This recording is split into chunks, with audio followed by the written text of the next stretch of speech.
mengancam akan menembak WNI dan anggota TNI dan Polri yang masuk daerah konflik, atau 9 wilayah zona hitam yang telah ditetapkan Papua. WPM mulai gelisah melihat respon Presiden Prabowo Subianto.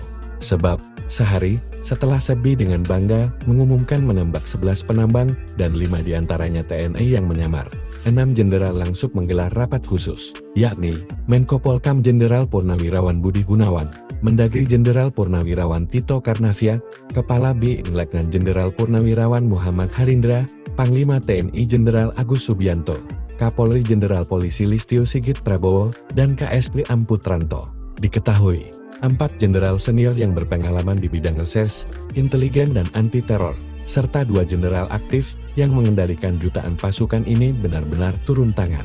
Lalu ada 3 menteri yakni Mutia Hafid Menteri Komdigi, Menteri PMK Pratino dan Menteri PCO Hasan Nasbejuta turun tangan.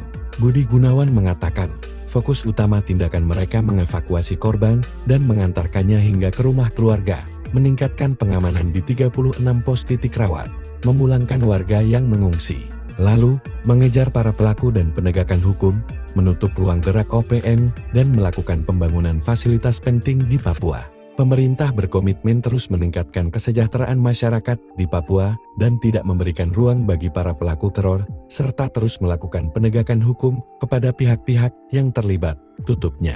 Diketahui, kualifikasi 6 jenderal yang diminta Prabowo turun tangan merupakan jenderal senior yang teruji. Budi Gunawan misalnya, seorang jenderal reserse handal. Terakhir dia menduduki kepala BNN.